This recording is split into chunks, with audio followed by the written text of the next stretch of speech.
Mesdames et messieurs, l'OTAN a chaud face à la Fédération de Russie. Oh oui, c'est gâté sur les alliés. Tout est mélangé.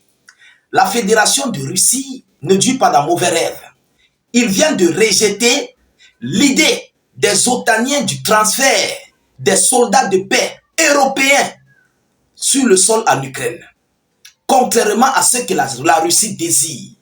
Alors, ceux qui nous suivent, hier j'ai émis une analyse là-dessus, j'ai décortiqué une émission là-dessus par rapport aux multiples déclarations de M. Sergei Lavrov face à son homologue kyrgyzste. Je vous ai bien dit, j'ai fait une comparaison des soldats de maintien de paix européens transférés en Ukraine qui va anticiper l'entrée de l'Ukraine dans l'OTAN et dans l'Union européenne, contrairement aux soldats de l'ONU, les soldats de paix de l'ONU, transférés sur le sol en Ukraine. Je vous ai bien dit cela hier et aujourd'hui, la Russie a tranché. Qui est-ce qui fait cette annonce? C'est Mme Maria Zakharova, la porte-parole des affaires étrangères. Ah oui, celle-là qui envoie le message du ministère des Affaires étrangères russe. Elle verse le message à l'extérieur. Mme Maria Zakharova. Qu'est-ce qu'elle nous dit ce jeudi, mesdames, mesdemoiselles et messieurs? Alors, avant d'entrer en profondeur dans l'actualité, vous savez, la répétition est pédagogique. Voilà, notre seul soutien, c'est vous. Et ce sont vos pages.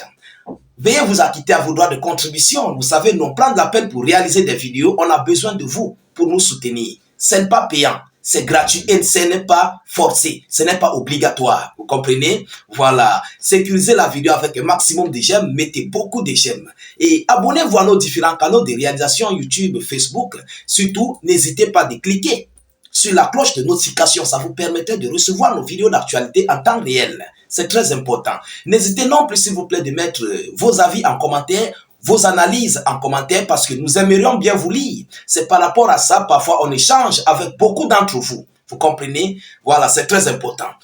Alors, qu'est-ce que la Russie dit, mesdames et messieurs? Ils ont un gros morceau à croquer, les OTANiens.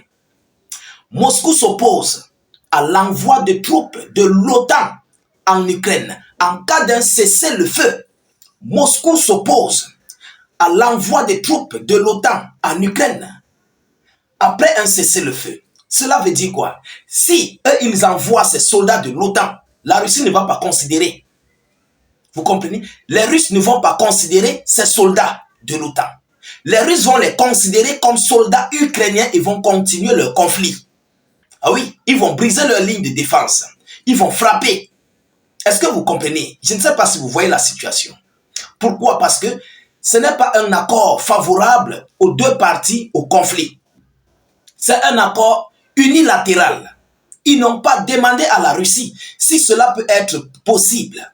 Donc, ils l'ont fait unilatéralement. Mais par contre, la Russie veut une organisation internationale. Mais par contre, les soldats de paix de l'ONU, ce n'est pas international. Ce n'est que pour l'Europe.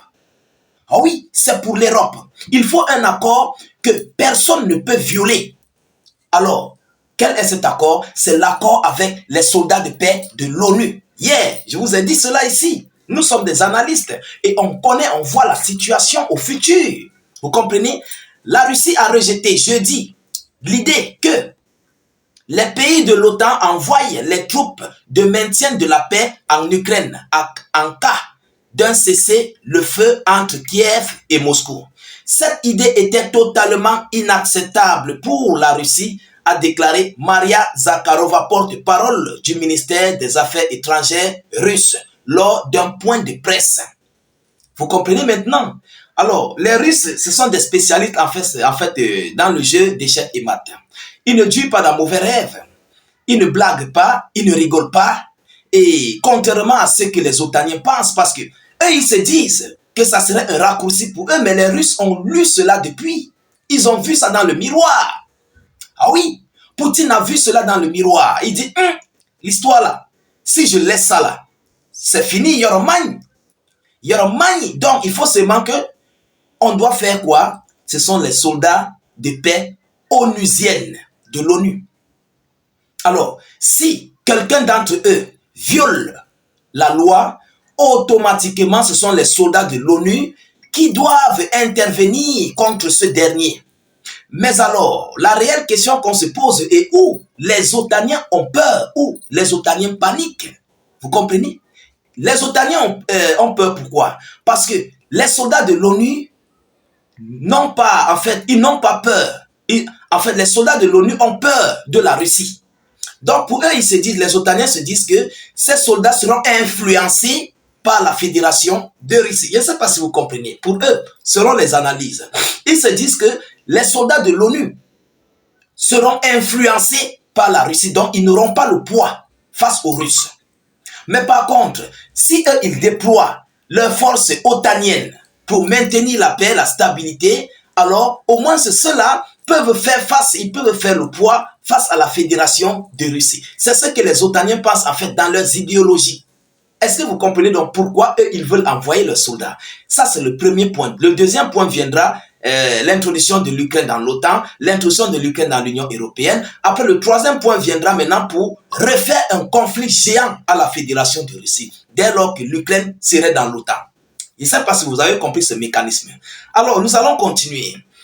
Il dit, je cite, « Elle répondait ainsi aux récentes déclarations du Premier ministre britannique Keir Starmer et du ministre de la Défense allemand, M. Boris Pistorius, qui ont évoqué la possibilité que leur pays fournisse des troupes à une force de maintien de la paix en Ukraine. » Donc, M. Boris Pistorius et M. Keir Starmer, ce sont eux qui ont proposé leurs forces, leurs troupes, en fait, pour maintenir la paix en Ukraine. Ils ont proposé leurs troupes à l'alliance otanienne. Vous comprenez? Pour que ce sont eux qui partent gérer. Mais ce que vous ne comprenez pas, pourquoi ce sont eux? Pourquoi ce sont eux, en fait? Vous allez comprendre ce qui se cache derrière. Mesdames et messieurs, c'est une longue histoire. Il faut comprendre les décorticages et les analyses. Et oui, évidemment, ils veulent se partager le gâteau ukrainien. Ils ne le font pas au hasard.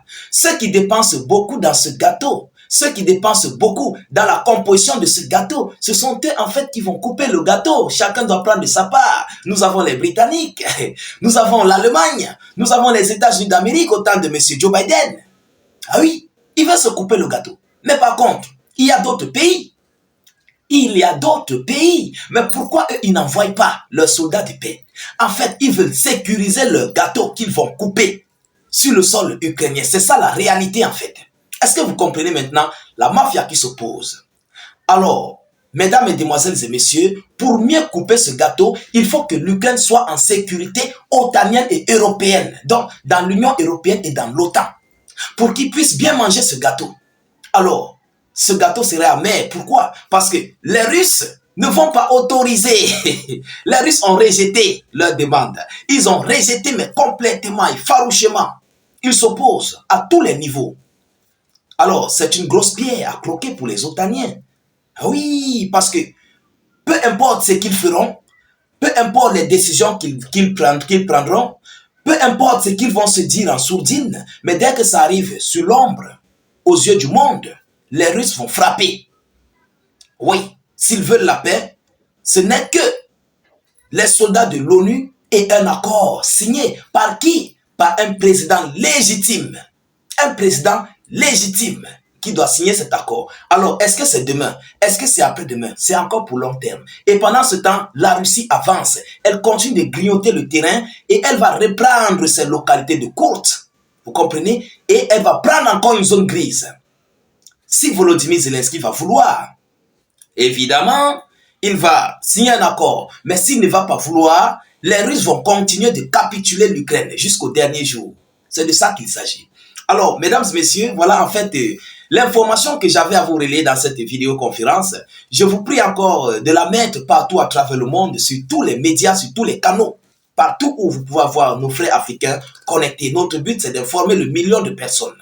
Abonnez-vous à nos différents canaux YouTube, Facebook. N'hésitez pas de mettre suffisamment de clics sur la cloche de notification. Cela vous permettrait de recevoir nos vidéos en temps réel, à l'heure et à la seconde. Mettez vos analyses, vos commentaires. Si vous n'avez rien à écrire, mettez des cœurs ou encore écrivez salut état d'urgence en commentaire ou encore vive la paix dans le monde parce que bien sûr on a besoin de paix. Alors je vous reviens tout à l'heure pour une prochaine série d'actualités. Soyez encore salués une fois de plus.